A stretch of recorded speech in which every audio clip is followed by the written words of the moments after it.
Tant que Zelensky et ses amis sont cloîtrés à Kiev dans les bunkers et que les autres présidents européens, comme Macron, sont en train de commander une invitation pour assister au sommet des BRICS, et que Joe Biden est en difficulté aux États-Unis, qui veut à tout prix mettre Donald Trump, qui pourrait vraiment, comme si on s'en tient aux différents sondages, le prochain président des États-Unis, et qui sera peut-être un cauchemar pour les Ukrainiens parce que lui veut mettre un thème à cette guerre.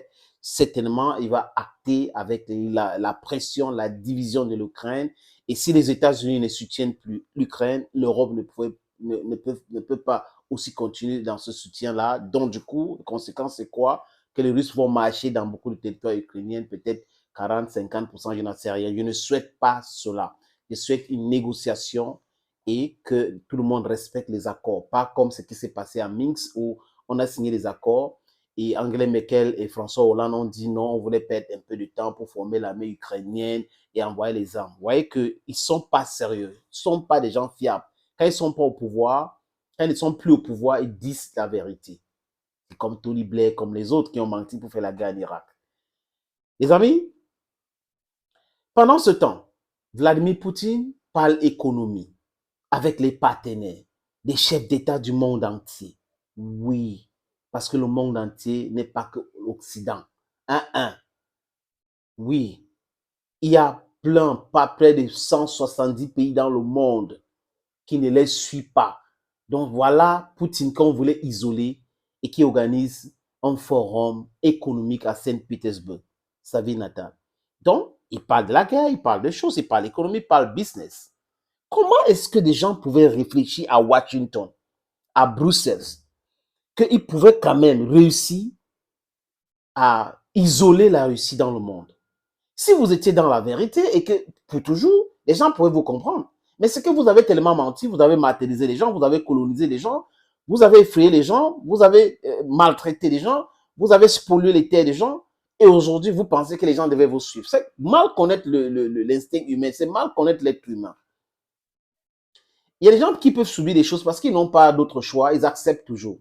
Mais à un moment donné, ils vont dire non. Quand ils voient l'opportunité, ils vont passer à autre chose. C'est exactement ce qui se produit aujourd'hui. Dollars, dédollarisation, les pays qui veulent faire des affaires avec la monnaie chinoise ou la monnaie nationale.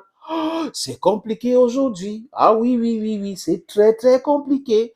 Les néocons à Washington avec Joe Biden ont accéléré cette détestation des États-Unis. Ah oui, économiquement, militairement, les gens sont passés à autre chose. D'ailleurs, c'est pas moi qui le dis, c'est les mêmes chiffres. Le premier pays au monde qui exporte plus des armes, qui vend plus des armes au monde, s'appelle la Russie. Donc, vous ne pouvez pas avoir un conflit avec un pays comme ça. Vous commencez à dire, la Russie veut prendre les armes en Égypte. La Russie allait en Afrique du Sud dans le bateau Lady pour prendre les armes là-bas en Afrique du Sud. La Russie a pris les armes en Iran. Are you very serious?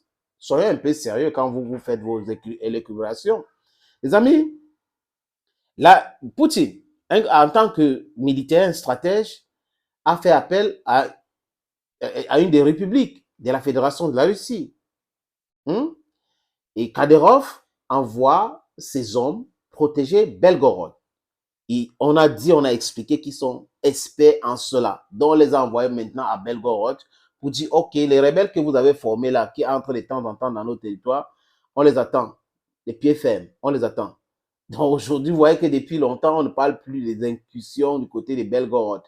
Parce que c'est un peu compliqué aujourd'hui. Kadyrov a été écouté par Poutine et Poutine lui a dit, OK, vas-y, mon cher frère, et envoie les hommes là-bas, et c'est tout. Voilà, on est dans la fédération de Russie. Les amis, je vous suggère de regarder comment ils sont dépassés par le fait que pendant que les Ukrainiens souffrent, pendant que les gens sont sous tension, Poutine est en train de faire son show à Saint-Pétersbourg. Regardons. Ben vous avez Poutine qui fait le show. Il va faire le show comme ça avec le monde entier, etc., etc. Donc c'est extrêmement adroit. Il se positionne à un niveau qui est pas du tout celui auquel on l'attend. D'autant que lui ne fait pas la guerre, visiblement. Non, et puis non seulement ça, mais en plus pour l'OTAN c'est très important. Vous avez deux choses très importantes. Le sommet de Vilnius qui est en train d'arriver, donc au mois de juillet, dans lequel l'OTAN va se structurer, va imaginer un nouveau monde, etc., etc. Vous avez entendu Stoltenberg hier, ce qu'il a pu dire. Et puis vous avez un grand exercice Air Defender 2023 qui est en cours, dans lequel vous avez 200 avions, 300 nos avions, etc. Donc nous, on fait la guerre, on est dans le camp, oui, mais ce que je veux dire, c'est ça le message. Et lui dit, pas du tout, moi je fais de la politique, je suis dans le business, je suis avec mes amis algériens, etc. Bon, maintenant que les Algériens sont guest stars à Saint-Pétersbourg, c'est pas très étonnant. Mais enfin, quand même, vous voyez ce que je veux dire? Donc c'est cette petite musique qui est en train de se mettre en route et qui va nous mettre mal à l'aise, parce qu'on est obligé de répondre, on va être obligé de se remettre à son rythme, lui. Et encore une fois, moi je trouve que Poutine, il est vraiment russe. En fait, il impose un tempo.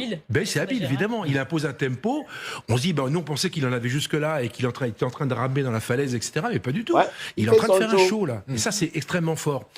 Les chiffres ont peu d'importance, en fait. Bon, personne ne les a écoutés. Le but, c'est que voilà, je suis pas seul, on se rassemble et ça va durer pendant 2 mois. Vous allez voir jusqu'au mois de et le grand show du mois d'août à Durban avec l'Afrique du Sud, etc. Ça va être le show final. Hein. C'est là où tout le monde veut se faire inviter, visiblement. Oui, alors c'est le sommet des BRICS, voilà. Donc Brésil, Inde. Si on veut pas, enfin je dis si l'Europe et les États-Unis ne veulent pas perdre la main quelque part du volet diplomatique ou peut-être de l'après-guerre, il faut être là-bas. Ah oui. Il faut parler à ces pays-là.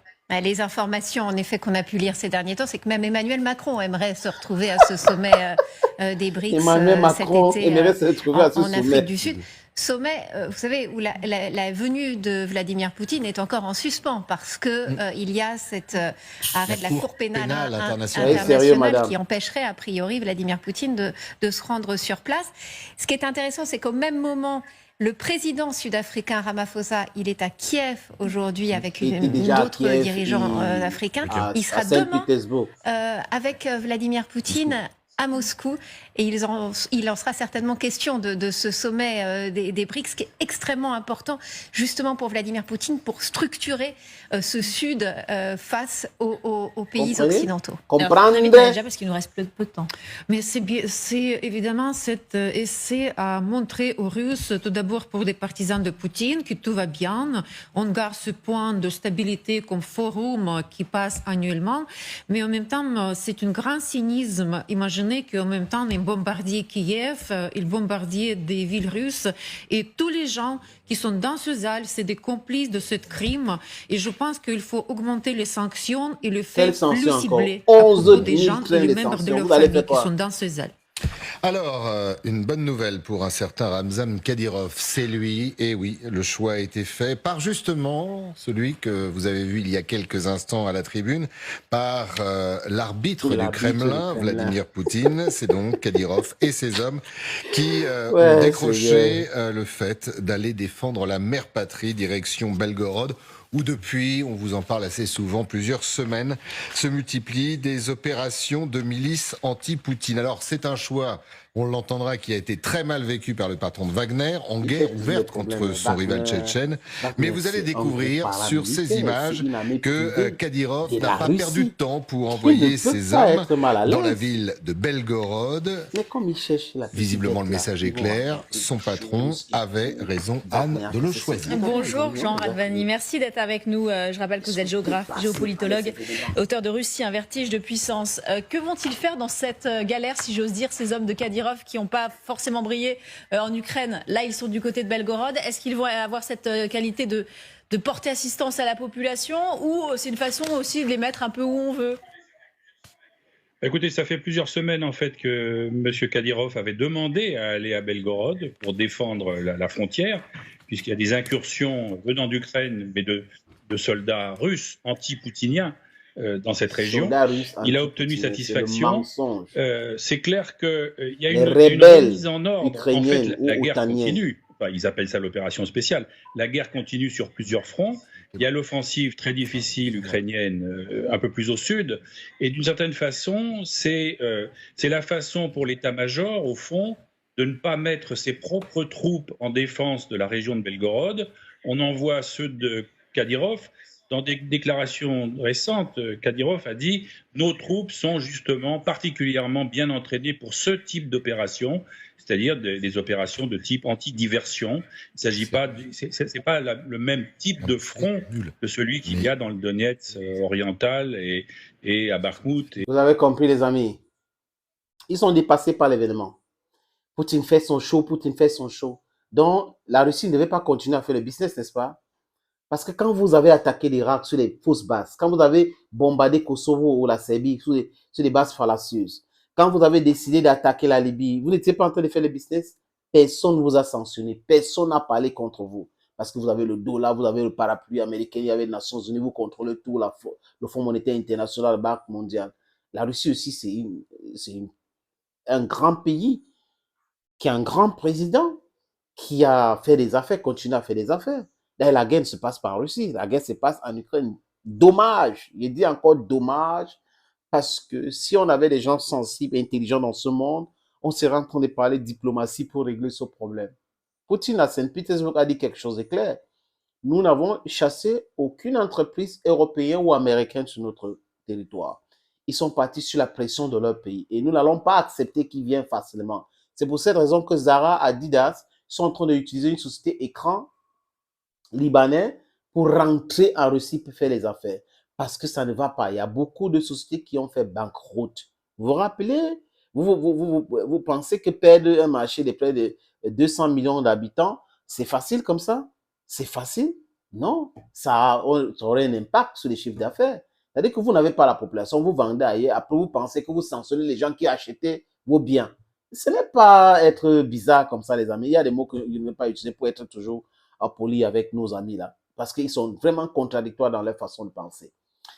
Les amis, après Kadyrov c'est russe, il est russe. Tchétchénie est en Russie, c'est fait partie de la fédération de la Russie. Donc, si on a des hommes qui protègent la fédération de la Russie, qui protègent la République tchétchène qui fait partie de la fédération de la Russie, ce n'est que normal de les utiliser. Parce que l'armée est au front, donc on peut les utiliser pour sécuriser les frontières. Ça les étonne, n'est-ce pas? C'est bizarre, hein? Oui, c'est comme ça le monde. Nous, on a compris, on avance comme ça. L'Afrique de liberté, c'est très important. Nous devons nous libérer de ces gens-là. C'est pour cette raison que nous donnons l'information de ce qui se passe là-bas, parce que nous devons utiliser cette opportunité-là pour libérer notre continent, pour libérer les pays de l'Afrique. Commençons par le Mali, le Burkina. Les autres pays vont se libérer et on va se défaire de ces vassaux plantés en Afrique partout par les Occidentaux. Les amis, à très bientôt.